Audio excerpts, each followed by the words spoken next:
नमस्ते दोस्तों। आज हम नाम की व्याख्या जानेंगे। आइए शुरू करें। यद्यपि वह ब्रह्म किसी शब्द या वाणी का विषय नहीं है, तथापि उपासना के लिए भगवान इस नाम से उसका कथन किया जाता है, जो समस्त कारणों का भी कारण है। उस परम शुद्ध महाभूति नाम वाले परब्रह्म के लिए ही भगवत शब्द का प्रयोग हुआ है। भगवत शब्द के भकार के दो अर्थ हैं। संभरता अर्थात भरण पोषण करने वाला, तथा भर्ता अर्थात धारण करने वाला। गकार के तीन अर्थ हैं। गम्यता अर्थात प्रेरक, नेता अर्थात संचालक, तथा सृष्टा जगत की सृष्टि करने वाला।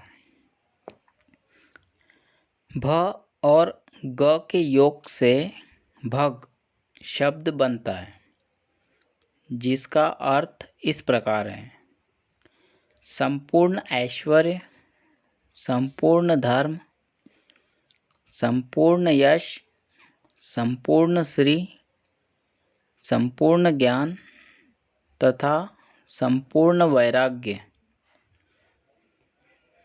इन छह का नाम भग है। उस सर्वात्मा परमेश्वर में संपूर्ण भूत प्राणी निवास करते हैं, तथा वह स्वयं भी सब भूतों में वास करता है। इसलिए वह अव्यय परमात्मा ही वकार का अर्थ है। इस प्रकार भगवान, यह महान शब्द परब्रह्म स्वरूप भगवान वासुदेव का ही बोध कराने वाला है। पूज्य पद का जो अर्थ है, उसको सूचित करने की परिभाषा से युक्त यह भगवत शब्द परमात्मा के लिए तो प्रधान रूप से प्रयुक्त होता है और दूसरों के लिए गौण रूप से, जो सब प्राणियों की उत्पत्ति और प्रलय को, आवागमन को तथा विद्या और अविद्या को जानता है, वही भगवान कहलाने योग्य है।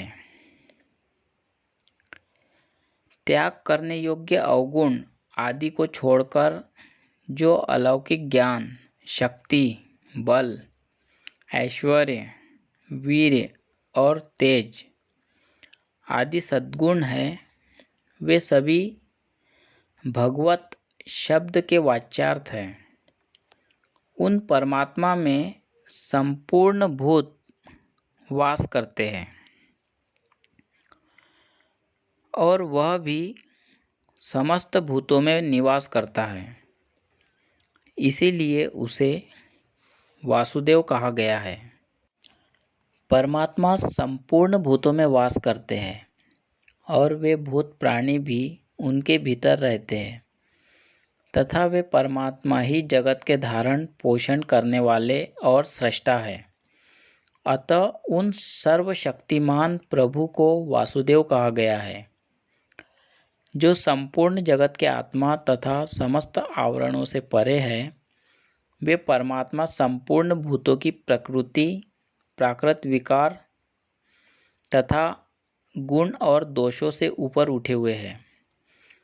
पृथ्वी और आकाश के बीच में जो कुछ स्थित है, वह सब उन्हीं से व्याप्त है।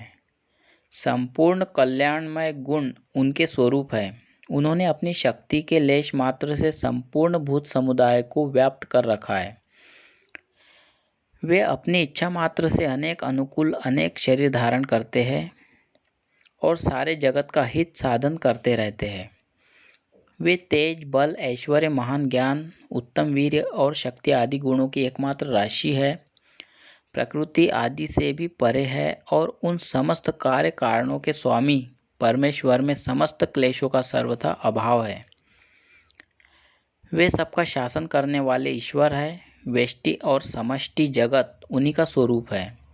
वे ही व्यक्त है और वे ही अव्यक्त।